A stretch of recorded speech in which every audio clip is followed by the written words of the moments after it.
Thanks for visiting Beever Golf. I hope you enjoyed your lesson, and what I want to do now is give you a short video recap of what you learned today. Thanks again and best of luck. Hi John, good to see you again tonight. Just going to show you a quick couple of bits we worked on your swing. Swing's progressing quite nicely. I know you're not shooting the scores you want to get, but obviously we'll do that when we go out and play on the course. Quickly, I've drawn a red line on your bum and Alexander Levet's on the right hand side, and we know you've been struggling, you've been moving in off of that line, so just taking it back, we can see, like I said to you earlier, the takeaway's going a little bit too far on the inside, which we need to tighten up. I want to get it cutting through that right arm.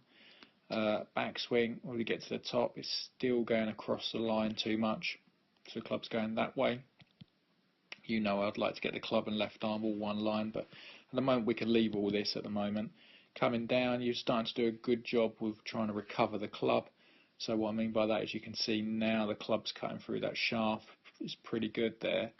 And you're tending to hit the odd nice shot, but still quite a few pushes and a few fins.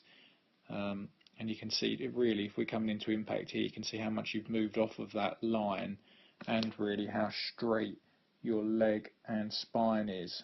Okay, so you're just really moving into it still a little bit too much, so we wanted to try and fix that tonight. So if we brought the pressure pad mat into it, and if we have a look here, you can see the little ball on the screen, but you can see your yellow line goes forwards of the parallel line, so we know your trace is moving forwards, unfortunately.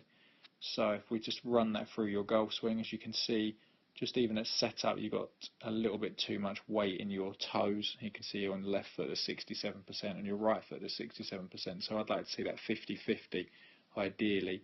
But you can see as you take the club away and go into the top of your swing, here we go, right to the top. You can see here you've got 70% and 95% on your left foot and 70% on your right toe. So there's too much pressure in the toe, and that's why that little white ball and the yellow line goes forwards of the horizontal line.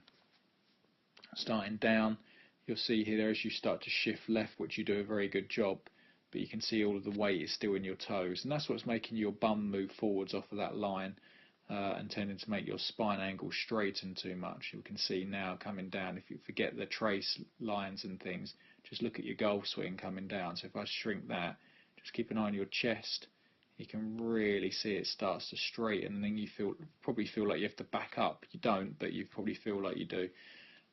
So all we worked on really was from the top of your swing, I wanted to get your weight into your right heel. So we can see here you've got at the top of your swing there is 70% was on your toe.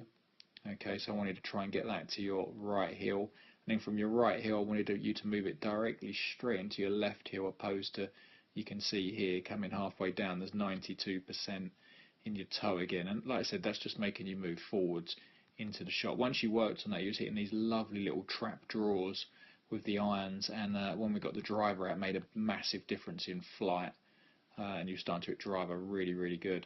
So just keep an eye on that for me, don't want to move into it. If we just look at Alexander Levet on the right, you'll see that his bum moves backwards slightly, and then you can see on the way down he stays on that line, lovely coming into impact. So he still, as he keeps his angles and his spine angle, just means he's got a little bit more room into impact, and doesn't mean they're having to straighten like you, John, unfortunately. So work on that, get the weight into the right heel, then move it straight away into the left heel if you can, and that will get the ball flight and strike so much better.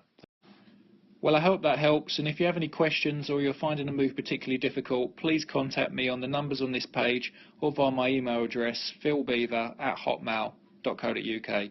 Many thanks.